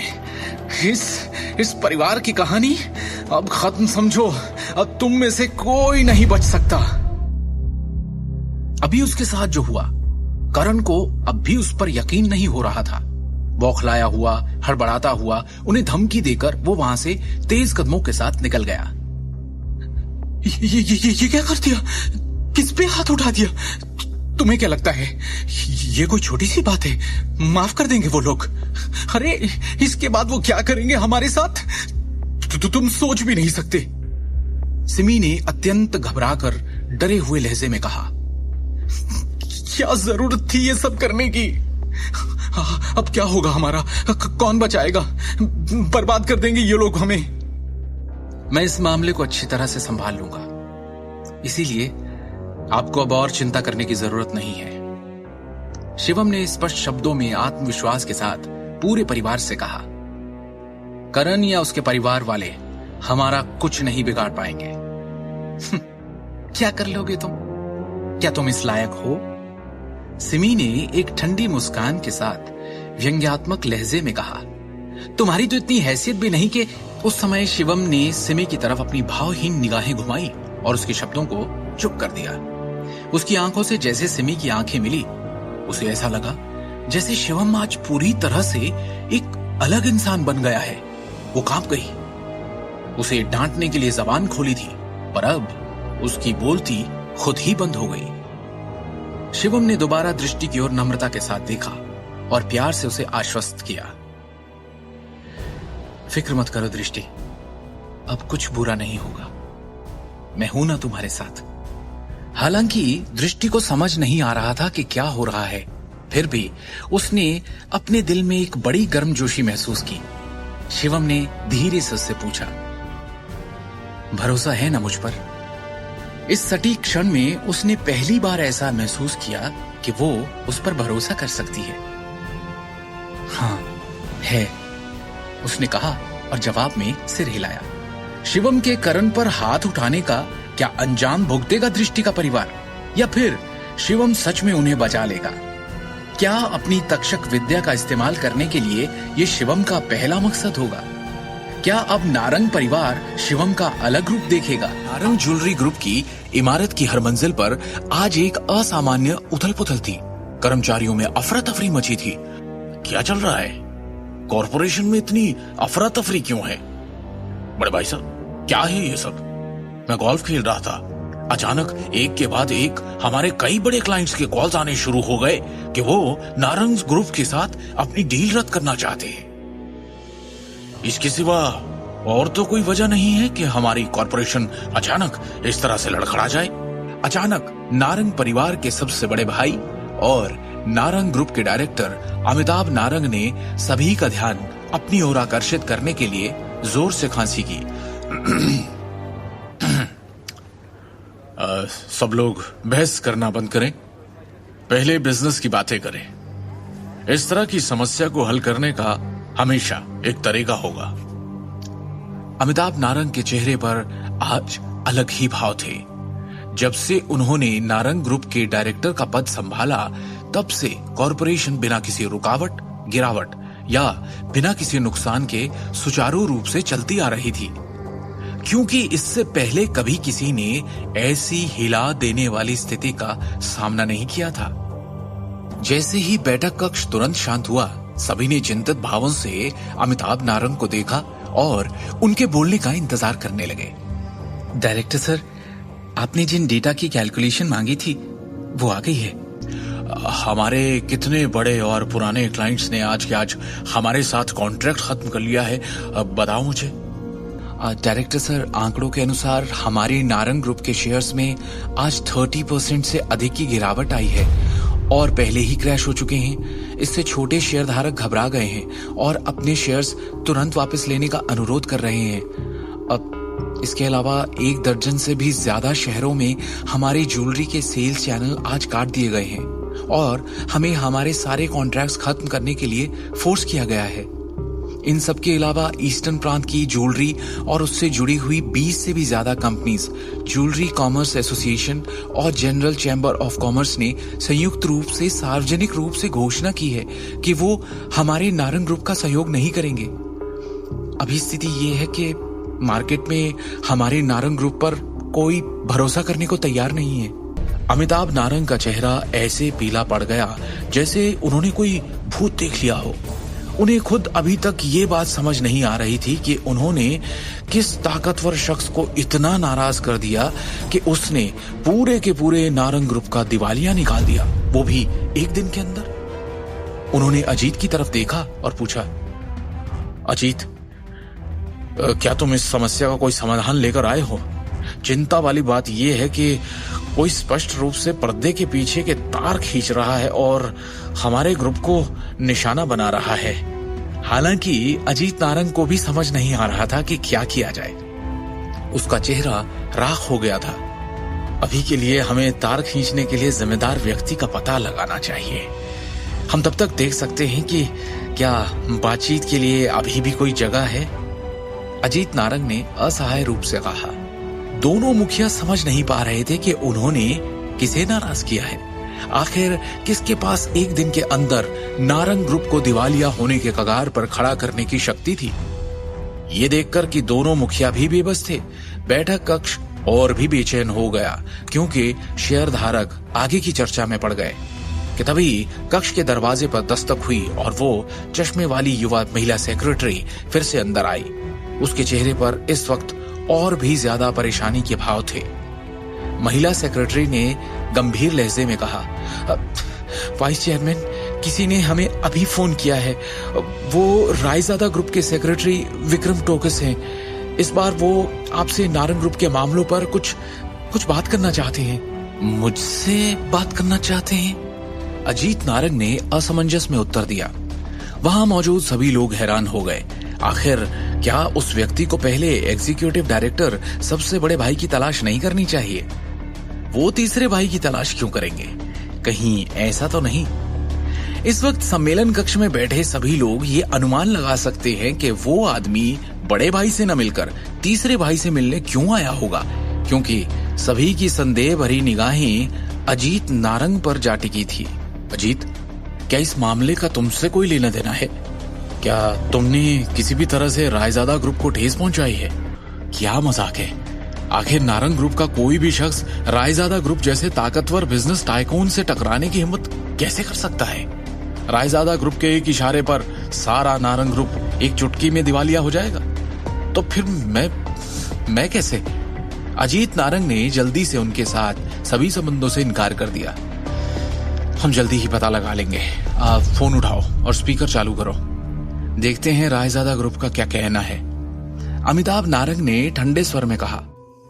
इस समय अजीत नारंग काफी दबाव में था। बिना किसी विकल्प के उसने सभी शेयरधारकों के सामने सेक्रेटरी विक्रम टोकस का फोन उठाया। क्या आप अजीत नारंग हैं? फोन के दूसरी छोर पर सेक्रेटरी विक्रम टोकस की आवाज बहुत ठंडी थी। हाँ mister Tokas, good morning. Ajit Narang ने विनम्रता से जवाब दिया। 1 घंटे बाद हम एक बड़ी मीटिंग बुलाएंगे। इसके लिए प्लीज नारंग ग्रुप के सारे मैनेजमेंट को फौरन सूचित कर दीजिए। हमारा रायजादा ग्रुप आपकी कंपनी के एक्विजिशन यानी अधिग्रहण के बारे में बात करने के लिए आएगा। अपने बेटे करण नारंग को मीटिंग में बुलाना मत भूलिएगा। विक्रम ने कहा। जी बिल्कुल, अजीत ने तुरंत उत्तर दिया, क्योंकि वो विक्रम टोकस को अपमानित करने की जरूरत नहीं कर सकता था। फोन की एक बीप के साथ विक्रम ने आखिरकार कॉल काट दिया। अजीत नारंग, उसका चेहरा पीला पड़ गया। अपने बेटे का नाम सुनने के बाद उसे एक बड़ी बेचैनी महसूस हुई। कॉल खत्म होने के बाद वहां मौजूद सभी शेयरधारकों ने अजीत नारंग को और भी अधिक शत्रुता और संदेह की दृष्टि से देखा। चूंकि मामला अर्जेंट है, हम एक बार में ही बैठक बुलाएंगे। कंपनी के पूरे मैनेजमेंट को सूचित किया जाए और रायजादा परिवार के लोगों के आने का इंतजार करें। अमिताभ नारंग ने गंभीर स्वर में कहा। 3 घंटे बीत गए। बैठक कक्ष में माहौल बेहद तनावपूर्ण हो गया था, क्योंकि सभी घबराकर इंतजार कर रहे थे। मिस्टर नारंग, क्या हमें फोन नहीं करना चाहिए? वो आ भी रहे हैं कि नहीं? शेयरधारकों में से एक से अब इंतजार नहीं हो रहा था। अनुभव था ही इतना कष्टदायक। हम केवल इंतजार कर सकते हैं। आखिरकार हमारे ग्रुप की जीवन रेखा पहले से ही रायजादा परिवार के हाथों में है, अमिताभ ने गंभीरता से कहा। इसी दौरान एक युवक अचानक अपनी बिजनेस टीम और 2 अन्य वकीलों के साथ बैठक में चला गया। सब लोग मुझे अपना परिचय दें। मैं रायजादा ग्रुप के नारंग ग्रुप एक्विजिशन का इंचार्ज हूं। सेक्रेटरी विक्रम टोकस ने गंभीर अभिव्यक्ति के साथ कहा। और हां, मैं नारंग ज्वेलरी ग्रुप का नया चेयरमैन भी हूं। डायरेक्टर अमिताभ नारंग की जगह कॉरपोरेशन के मामले अब मैं संभालूंगा।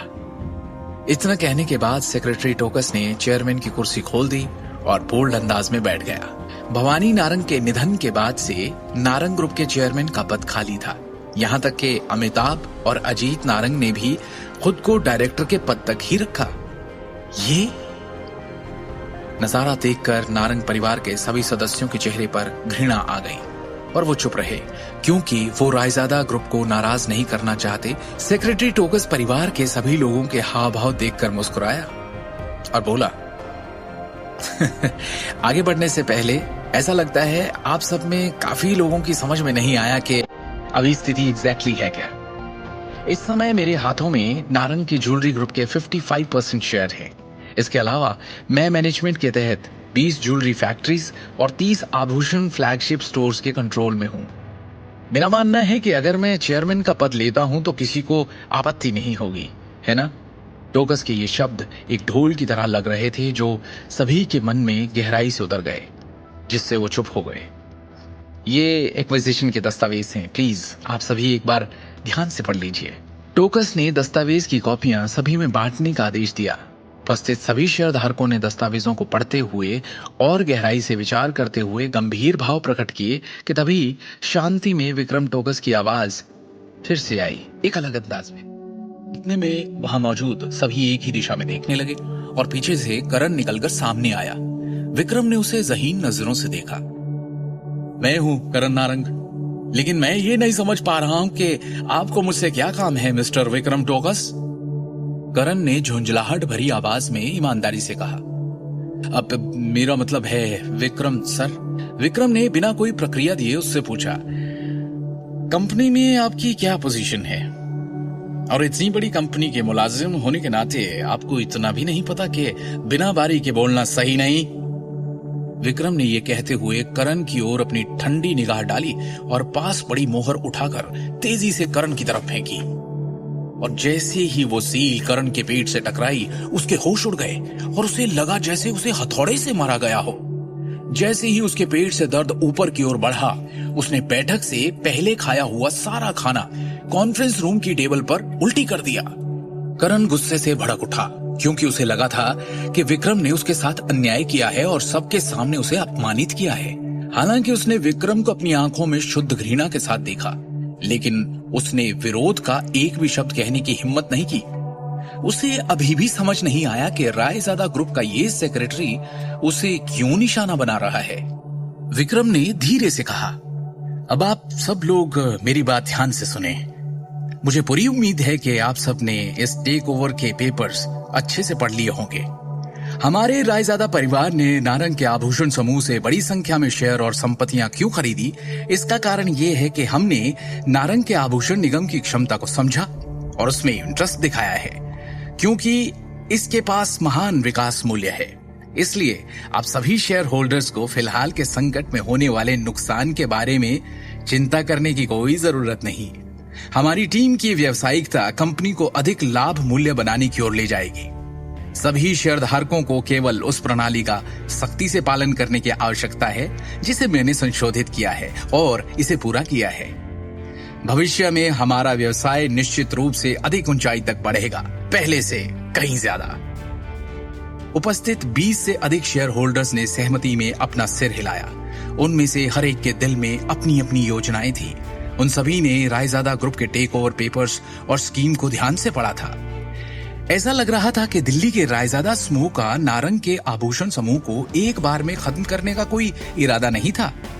उनके जैसे छोटे शेयर होल्डर्स पर सभी योजनाओं और अनुबंधों का कोई प्रभाव नहीं पड़ेगा। इस प्रकार वो अभी भी पहले की तरह प्रॉफिट में शेयर्स का आनंद ले सकते हैं। इसके अलावा इस योजना ने उन्हें परोक्ष रूप से रायजादा ग्रुप का हिस्सा भी बना दिया, जो अपने आप में बहुत बड़ी बात थी। वो ये भी देख सकते थे कि हालिया संकट स्पष्ट रूप से अजीत नारंग और करण नारंग की तरफ इशारा कर रहा था और उन्हीं पर लक्षित था। और इसका नतीजा ये होगा कि इन दोनों कार्यकारी निदेशकों को जबरदस्त नुकसान हुआ था। उन्होंने न केवल महत्वपूर्ण मामलों में बोलने का अधिकार खो दिया, बल्कि उनकी संपत्तियों और शेयरों की संख्या को भी भारी झटका लगा। वो अब तक सारी प्रेरणा और आशा खो चुके होंगे। हालांकि एक व्यक्ति जिसे सबसे बड़ी हार का सामना करना पड़ा, वो था नारंग परिवार का तीसरा भाई, अमिताभ नारंग। उन्होंने न केवल डायरेक्टर्स बोर्ड का सारा नियंत्रण खो दिया, बल्कि उनकी प्रतिष्ठा भी चरमरा गई थी। आज की घटना निश्चित रूप से दिल्ली शहर के पूरे व्यापारिक उद्योग में फैल जाएगी और उसे हंसी का पात्र बना देगी। ऐसा लगता है कि उसके लिए फिर से अपनी प्रतिष्ठा हासिल करना बेहद मुश्किल होगा। हालांकि अजीत नारंग और अमिताभ नारंग ने शुरू में बदसूरत भाव प्रकट किए, मजबूरी में सिर्फ एक मुस्कान दी और विक्रम की सराहना की और उसे बधाई देने के अलावा वो दोनों और कर भी क्या सकते थे।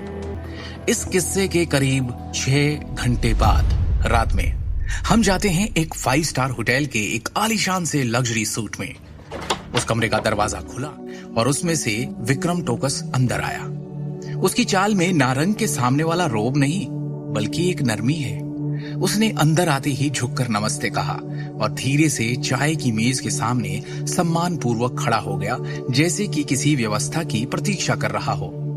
उसके सामने सोफे पर कोई बैठा है जिसने हाँ में सिर हिलाया और विक्रम ने अपना लैपटॉप खोलकर उस इंसान के सामने रख दिया। लैपटॉप रखते हुए उसने कहा, काम हो गया। चाय की मेज पर रखे लैपटॉप पर एक वीडियो चलने लगा, जो उसी दिन नारंग समूह की कंपनी की इमारत में हुई बैठक में जो कुछ हुआ था वही सब दिखा रहा था। विक्रम ने सामने बैठे शख्स को देखा। अच्छा किया। सामने बैठे शिवम ने बैठक की रिकॉर्डिंग को देखते हुए विक्रम टोकस की क्षमताओं की प्रशंसा की। थैंक यू डायरेक्टर शिवम, आपकी सेवा करना मेरा कर्तव्य है। विक्रम ने विनम्र स्वर में कहा, आपकी आवश्यकताओं के अनुसार व्यवस्थित की गई अधिग्रहण योजना सुचारू रूप से शुरू हो गई है। वर्तमान में अमिताभ को गहरा धक्का लगा है। अभी भी बहुत सारे व्यापारिक दुश्मन अपनी चाल चलने के लिए सही समय की प्रतीक्षा कर रहे हैं, विक्रम ने सूचना दी। हालांकि चूंकि अमिताभ और शहर के सिंघानिया परिवार का एक दूसरे के साथ एक मजबूत रिश्ता है, इसलिए सिंघानिया परिवार ने उनकी मदद के लिए हाथ बढ़ाया है और उसे कुछ फंड ट्रांसफर किए हैं, जिससे अमिताभ अपनी वर्तमान स्थिति को स्थिर करने में कामयाब हुआ है। इस मामले में क्या हमें उन पर एक बार फिर हमला करना चाहिए और एक ही बार में दोनों परिवारों को नष्ट कर देना चाहिए? इसकी कोई जरूरत नहीं है, शिवम ने शांति से कहा। वैसे आपको अखिल नारंग के गहने कारखाने के मामले पर अतिरिक्त ध्यान देना होगा। शिवम ने पहले से कुछ सोचा हुआ था, जिसे याद करते हुए उसने कहा, सब कुछ सामान्य प्रक्रिया के अनुसार संभाला जाएगा। कारखाने के निदेशक अखिल नारंग को नारंग समूह की औद्योगिक श्रृंखला के अन्य छोटे शेयर होल्डर्स के जितने ही प्रॉफिट देना सुनिश्चित करें। शिवम ने नारंग के आभूषण समूह को खरीदने के लिए विक्रम के लिए उद्देश्यपूर्ण व्यवस्था की थी, जिसमें स्वाभाविक रूप से अमिताभ के परिवार के तहत संपत्ति और उसके ससुर के गहने कारखाने के ऋण शामिल थे।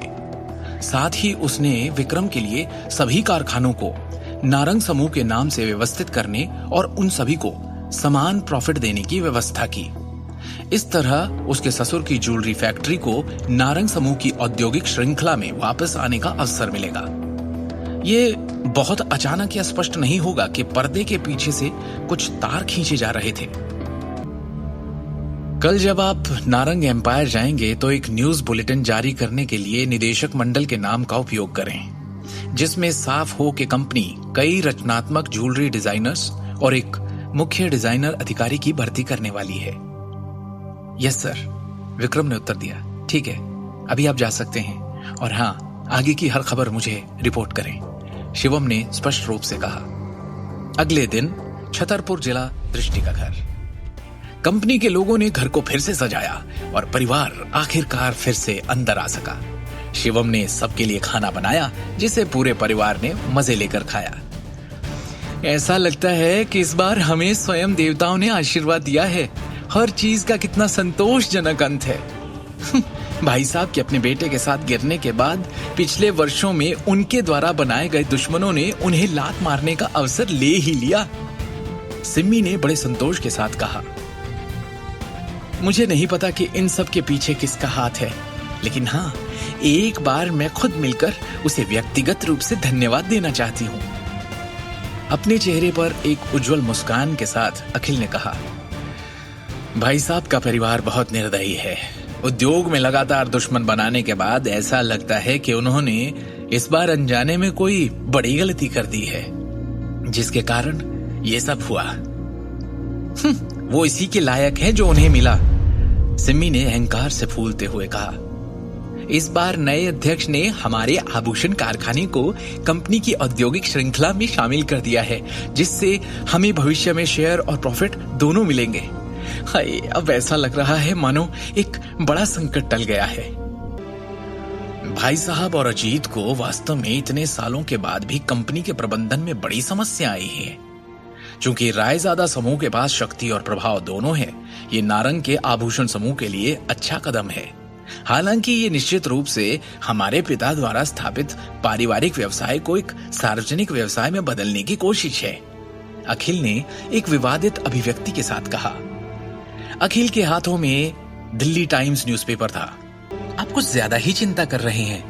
नारंग के लिए आपके विचारों के बावजूद क्या आपके पिता ने कभी आपको वो पद या सम्मान दिया? क्या उन्होंने कभी आपको कंपनी के प्रबंधन अधिकार देने पर विचार किया है? सिम्मी ने उसकी भावनाओं को ध्यान में रखे बिना धीरे से कहा, अब से आपके नए आए अध्यक्ष विक्रम का ईमानदारी से पालन करना चाहिए। आखिरकार वो कंपनी के तहत छोटे कारखानों के साथ समान व्यवहार कर रहे हैं।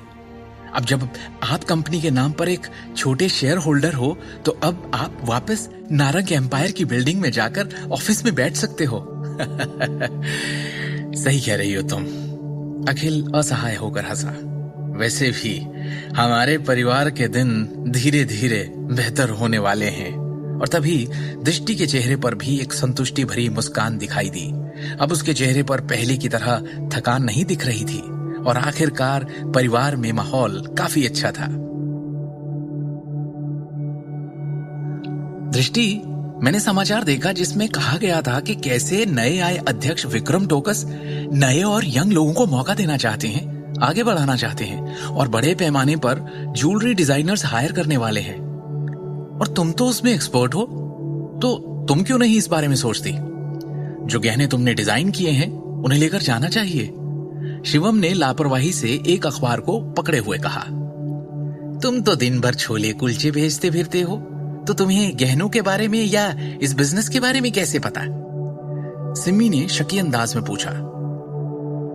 दृष्टि को इस मामले में तुमसे मार्गदर्शन की कोई आवश्यकता नहीं। शिवम ने बस एक अजीब सी मुस्कान दिखाई और जवाब में ज्यादा कुछ नहीं कहा। वो जानता था कि उसकी पत्नी दृष्टि ने अपने कॉलेज के दिनों के दौरान गहनों और जेड डिजाइन में महारत हासिल की थी। अपनी पारिवारिक पृष्ठभूमि के अलावा वो उस स्पेशल करियर को लेकर भी बहुत ही भावुक थी।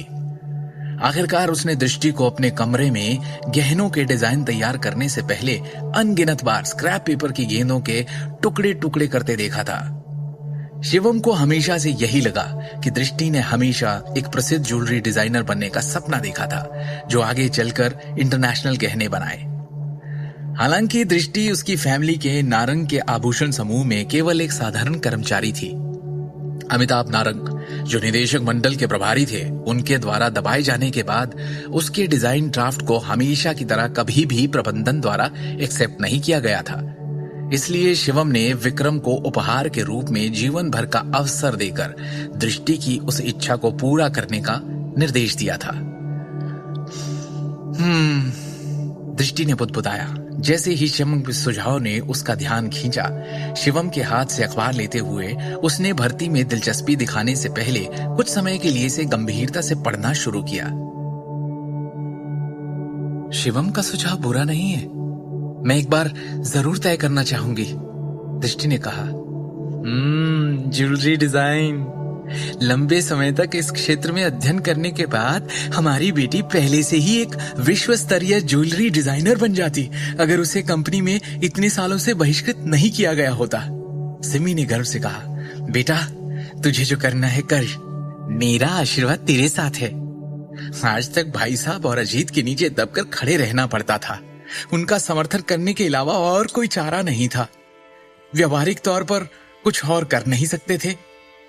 अब उन दोनों के पिक्चर से बाहर जाते ही और कंपनी के विभागों में सत्ता में फेरबदल, इस मौके का फायदा उठाने में कोई हर्ज नहीं।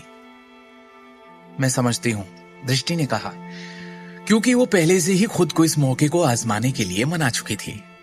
शिवम ने खाने का निवाला मुंह में रखते हुए कहा, दृष्टि, क्या तुम्हारे पास पहले से कोई अच्छा आइडिया है? अगर नहीं तो मेरे मन में सच में एक ज्वेलरी डिजाइन का आइडिया है। तुम ये भी जानते हो कि गहने और जेड कैसे डिजाइन किए जाते हैं? दृष्टि ने आश्चर्य से पूछा। शिवम ने मुस्कुराते हुए जवाब दिया, ये मेरे बचपन के दिनों में मेरा शौक हुआ करता था। वैसे मुझे इस बात का हमेशा से अफसोस हुआ है कि मुझे इसके बारे में और जानने का मौका नहीं मिला। शिवम ने सच में अतीत के दिनों में अपने गुरु से गहनों और जेड के बारे में बहुत सी बातें सीखी थी। दृष्टि ने रुचि के साथ कहा, मुझे इसके बारे में बाद में आराम से बताना। खाने के बाद दृष्टि अपने कमरे में लौटी और अपने कबर्ड में से ज्वेलरी डिजाइन के ड्राफ्ट्स के कुछ स्क्रॉल्स निकाले और जाने से पहले शिवम को बोलती हुई गई, शिवम, कुछ देर के लिए मेरे कमरे में आओगे प्लीज? अखिल और सिमी ने हैरत में एक दूसरे की तरफ देखा। वैसे तो शिवम और दृष्टि की शादी को 2 साल हो चुके थे, लेकिन आज तक कभी भी शिवम उनकी बेटी के कमरे में। शिवम ने एक गहरी सांस ली और फिर एक दबी सी मुस्कान लिए दृष्टि के कमरे में दाखिल हुआ और अंदर आते ही उसने देखा कि पूरा कमरा कई शानदार सजावटों से भरा हुआ था। ये है वो ड्राफ्ट जिन्हें मैंने पहले डिजाइन किया था। चलो, मैं तुम्हारा एक छोटा सा टेस्ट लेती हूँ। इन सब पर एक नजर मारो, इन्हें गौर से देखो और मुझे इनके बारे में अपनी राय बताओ, दृष्टि ने कहा और डेस्क पर दस्तावेजों को रखते हुए चमकती हुई आंखों से शिवम की तरफ देखा। मुझे देखने दो। शिवम ने डेस्क पर रखे दस्तावेजों को उठाया और उन्हें ध्यान से देखने लगा। ओके, तो इस पेंडेंट की बात करें तो इसकी डिजाइन एक विशेष शैली पर बहुत जोर देती है जो हार्ट ऑफ द सी की नकल करता है, सही है ना? शिवम ने मुस्कुराते हुए पूछा। इस जेड पेंडेंट का डिजाइन सुबह के सूरज से प्रकाशित एक देवदार के पेड़ का प्रतीक है।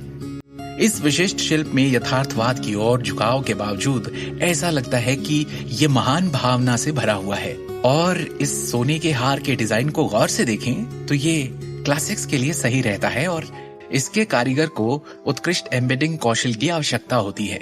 शिवम, मैंने तुमसे गहनों के बारे में इतनी जानने की उम्मीद नहीं की थी, दृष्टि ने कोमल स्वर में कहा और उसने आज पहली बार शिवम को एक अलग रोशनी में देखा।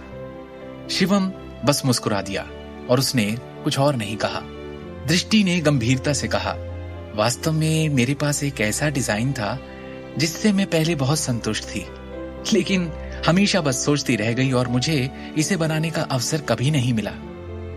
गहने के इस डिजाइन के लिए बहुत महंगे हीरे की आवश्यकता होती है और ना तो मेरे पास ऐसी सामग्री का प्रबंध करने की योग्यता थी और ना ही कंपनी ने मेरे प्रस्ताव को स्वीकार किया।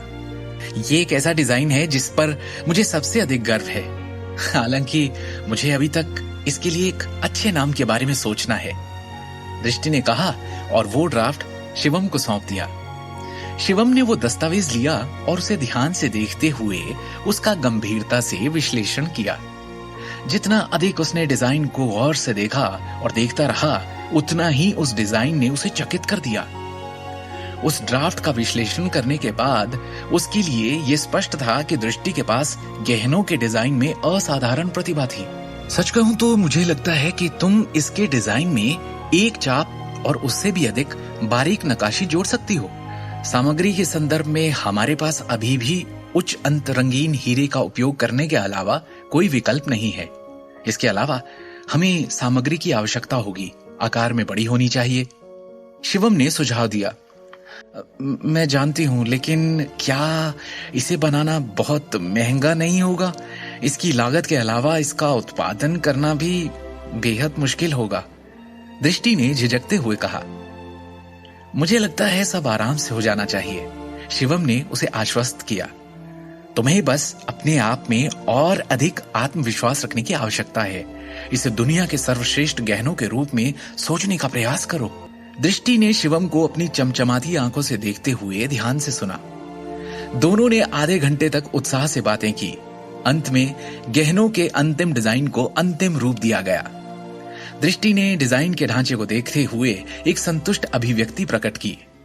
ये तो बहुत अच्छा है शिवम, गहनों के डिजाइन के लिए तुम्हारी समझ और जानकारी बहुत ही उम्दा है।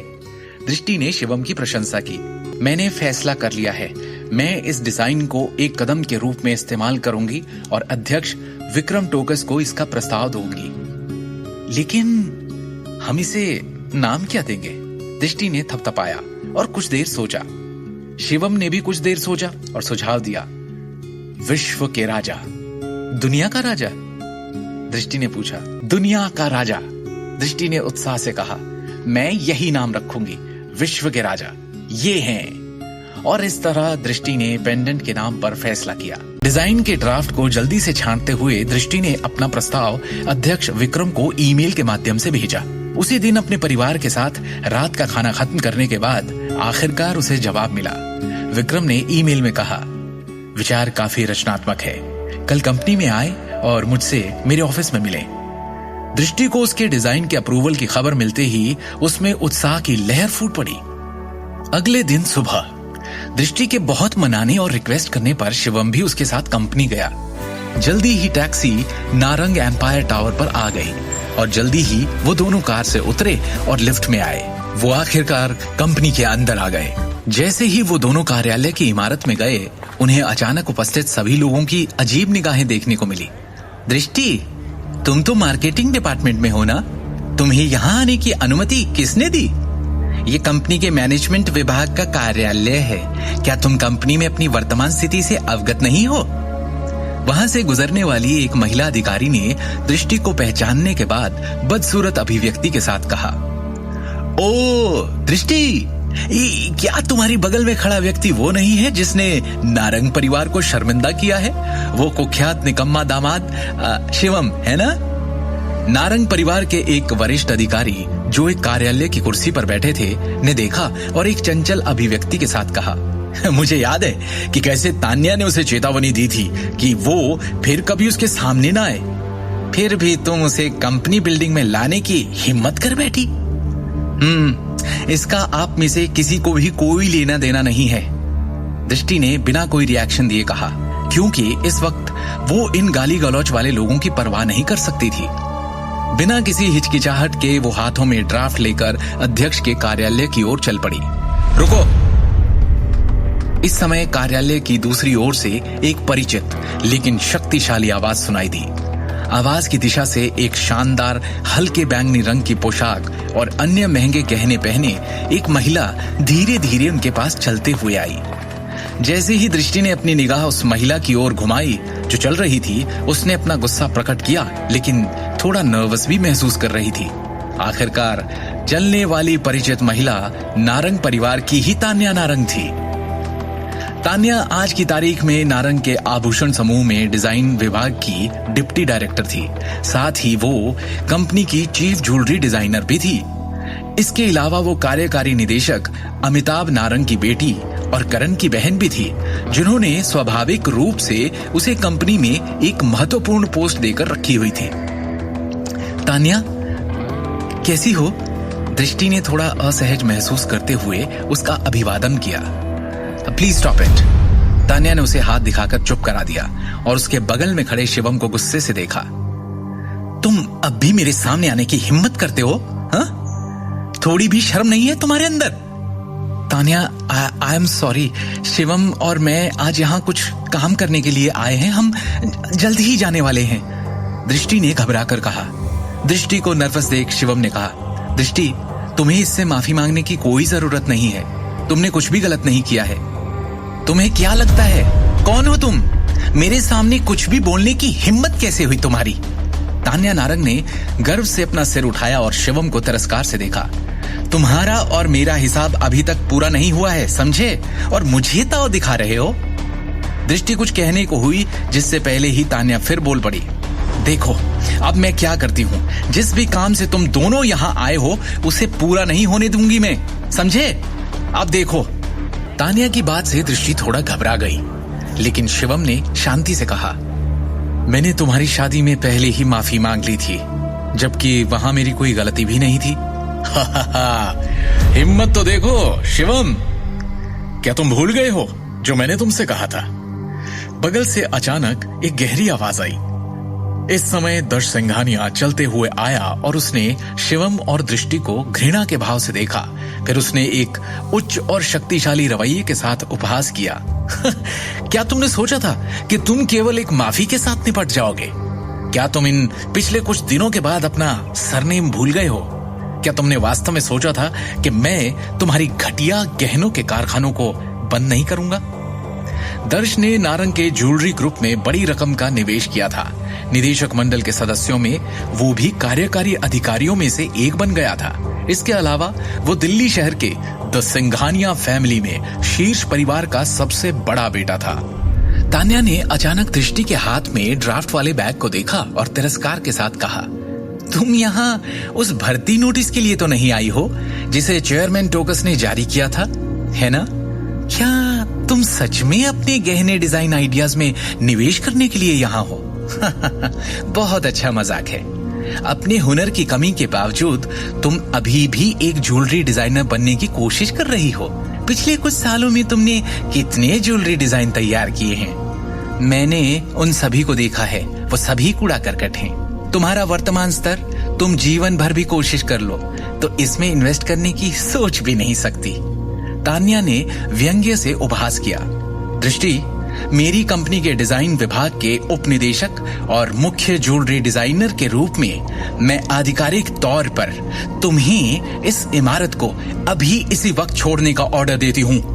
तान्या ने अहंकार में कहा, तुम्हारा डिजाइन आइडिया रिजेक्ट कर दिया गया है। तान्या, तुम, मेरी बात तुम ही थी जिसने मेरे पिछले सभी ड्राफ्ट्स को रिजेक्ट कर दिया था? दृष्टि ने घटनाओं के मोड़ के बारे में पूरी तरह से अविश्वास में पूछा। क्या हुआ? क्या तुम अभी भी आश्वस्त नहीं हो? तान्या ने उपहास किया और गर्व से दृष्टि की तरफ देखा। क्या तुम सच में एक पेशेवर डिजाइनर के रूप में मेरे शब्दों पर संदेह कर रही हो?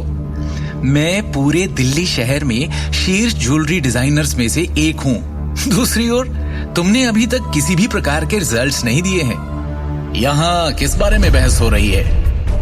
अचानक ऑफिस में एक गहरी और गरिमापूर्ण आवाज सुनाई दी। सबने उस आवाज की दिशा में देखा और पाया कि चेयरमैन विक्रम टोकस अपने कैबिन से निकलकर बाहर आया और उसने धीरे से तान्या और दर्श पर अपनी निगाहें घुमाई। तान्या और दर्श का जो क्षणिक आत्मविश्वास था वो तुरंत ही घबराहट और डर में बदल गया। चेयरमैन सर, कोई बड़ी बात नहीं है, बस एक छोटी सी बात है। क्योंकि कुछ लोग हैं जो कंपनी के नियमों को नहीं समझते हैं, मैं बस उन्हें सबक सिखाने की कोशिश कर रहा था, दर्श ने कहा।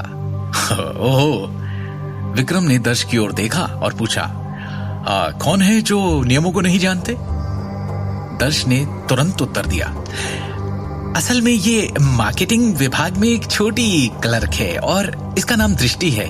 ये बिना अनुमति के कंपनी के उच्च अधिकारियों के कार्यालय में आई थी। बस इसीलिए मैं उसे सही तरह से समझा रहा था। इसे मैंने ही मिलने के लिए बुलाया है। क्या आपको इसमें कोई दिक्कत है? विक्रम ने शांति से कहा। साथ ही मैं ये स्पष्ट कर दूं कि ये एक कार्यालय है। एक वरिष्ठ नेता के रूप में आपको क्या लगता है कि आप ऐसी जगह पर हंगामा करके क्या दिखाना चाह रहे हैं? मैं नहीं चाहता कि कोई भी कार्यालय में अनावश्यक शोर करे। अगर भविष्य में ऐसा कुछ भी हुआ तो तुम दोनों इस ऑफिस से बाहर निकाले जाओगे। ये कहने के बाद विक्रम ने एक मुस्कान के साथ दृष्टि की ओर देखा। विक्रम ने कहा, मिसेस दृष्टि, तो मैंने कल वो डिजाइन आइडिया देखा जो आपने मुझे मेल किया था और मैं काफी प्रभावित हुआ। मेरे ऑफिस में आइए जिससे हम आपके डिजाइन के विवरण के बारे में बात कर सकें। जी धन्यवाद विक्रम सर, दृष्टि ने गंभीरता से कहा और फिर तान्या, दर्श और अन्य लोगों पर ध्यान नहीं देते हुए विक्रम ने आगे की चर्चा के लिए दृष्टि और शिवम को अपने कार्यालय में ले जाने की पहल की। आगे की कहानी जानने के लिए देखिए अगला एपिसोड सिर्फ पॉकेट एफएम के यूट्यूब चैनल पर और शिवम द हिडन वॉरियर के सारे एपिसोड्स को सुनने के लिए डिस्क्रिप्शन में दी लिंक से डाउनलोड करें पॉकेट एफएम ऐप।